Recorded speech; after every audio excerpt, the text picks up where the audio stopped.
Bienvenidos a nuestro podcast, Bajo el Lente, donde exploraremos las historias de científicos que han dedicado sus vidas a entender y combatir las enfermedades infecciosas. En este episodio repasaremos las historias de David Bruce, Ronald Ross, Bastian Grace, Walter Reed, Paul Ehrlich, pioneros en la microbiología y la medicina tropical.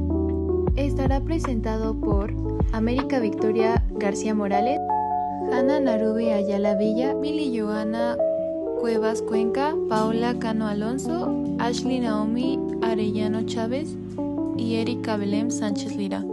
Capítulo 9. David Bruce. ¿Viste el capítulo de David Bruce? El doctor británico ese que se volvió súper famoso cazando microbios en el siglo XIX. Sí, qué historia, ¿no? Primero lo mandaron a Malta por esa fiebre rara, la fiebre de Malta, que estaba matando un montón de gente y nadie sabía por qué.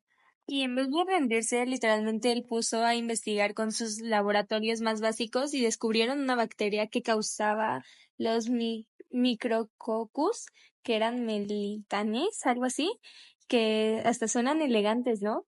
Sí, y eso ya era un logro enorme, pero luego se fue a África y ahí se enfrentó a algo todavía peor, la enfermedad del sueño.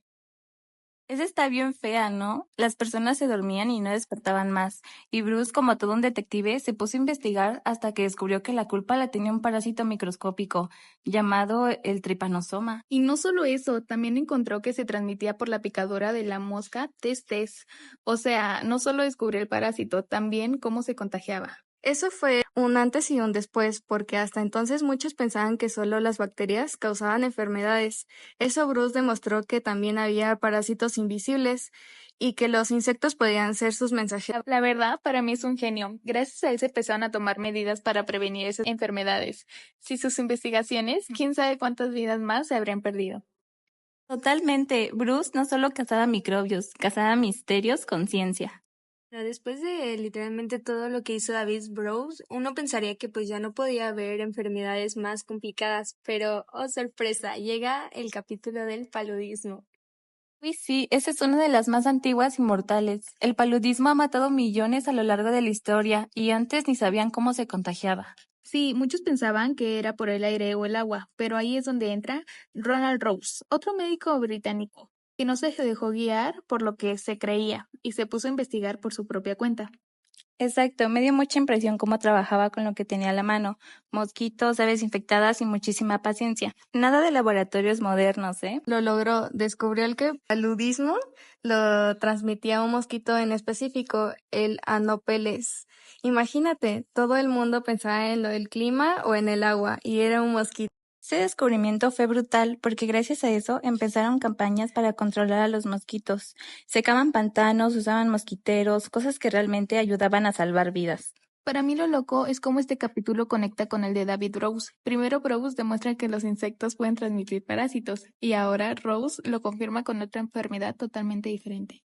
Sí, es como una cadena de descubrimientos. Cada científico le fue agregando una pieza al rompecabezas de cómo se transmiten las enfermedades. Pues aunque sus métodos parecían simples, lo que lograron fue algo gigante, pues la ciencia no siempre necesita de tecnología súper avanzada, a veces solo necesita pues la curiosidad de algunos y la terquedad y un mosquito para ser exactos.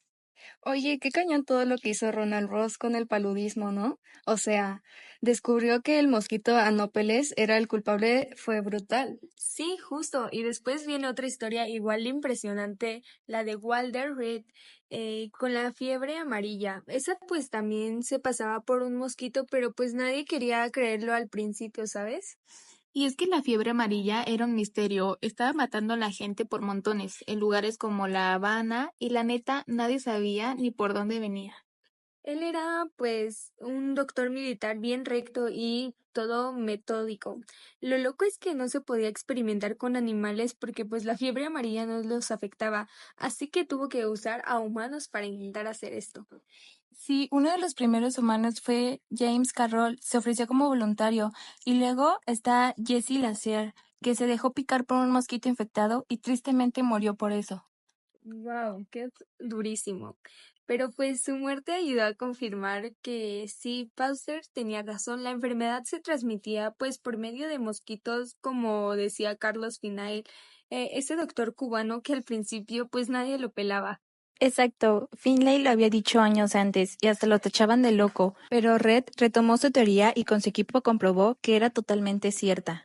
Pues Red armó un lugar especial en Cuba, ¿no? El famoso campamento láser, y ahí hicieron pues pruebas externas. A unos los encerraban de que con ropa súper sucia, enfermos, y a otros los dejaban que los picaran los mosquitos, o sea, súper raro, pero pues así tocó. ¡Boom! Los de la ropa sucia no se enfermaban, pero los de los mosquitos sí. Fue la prueba definitiva de que el mosquito era el culpable. Pues me impresionó lo ético que fue Red, ¿no? O sea, pidió consentimiento, dio dinero a los voluntarios y todo lo que hizo con mucha responsabilidad. A su descubrimiento, William aplicó las medidas de La Habana y en solo 90 días eliminaron la fiebre amarilla de ahí. Después usaron los mismos en el constructor del canal de Panamá. Lastimosamente, Red murió de apendicitis poco después, pero pues el legado será enorme siempre. Sin él, quién sabe cuántas más hubieran durado en esa enfermedad matando gente. Y lo más cañón es que todo eso pasó gracias a la unión de ideas. Finlay, Lasser, Carroll, Red, todos pusieron una pieza para resolver el rompecabezas. Pues otro ejemplo de verdaderos héroes no siempre usan capa, a veces usan bata blanca y dejan que los piquen los mosquitos para salvar a otros. Oye, después de lo que hizo Walter Red, pensé que ya nada iba a sorprenderme, pero oh my god. Llegó el capítulo de Pau y su famosa bala mágica. Eso está súper increíble, ¿sabes? Estaba obsesionado con encontrar una cura que atacara solo a los microbios malos y dejara el cuerpo en paz, como si fuera un francotirador de enfermedades. Lo más loco es cómo se le ocurrió. O sea, él trabajaba con tintes y pensó, si un tinte se puede pegar a ciertas células, ¿por qué no una medicina que haga lo mismo? De ahí salió la idea de la bala mágica. Suena fácil, pero no fue nada rápido. Ehring comprobó como 600 compuestos químicos antes de dar en el clavo, literal. El número 606 fue el ganador, el famoso Salvastan. Exacto, y con eso logró tratar la sífilis, que en ese tiempo era una enfermedad súper grave y muy común. O sea, sí fue un descubrimiento que salvó a miles de vidas.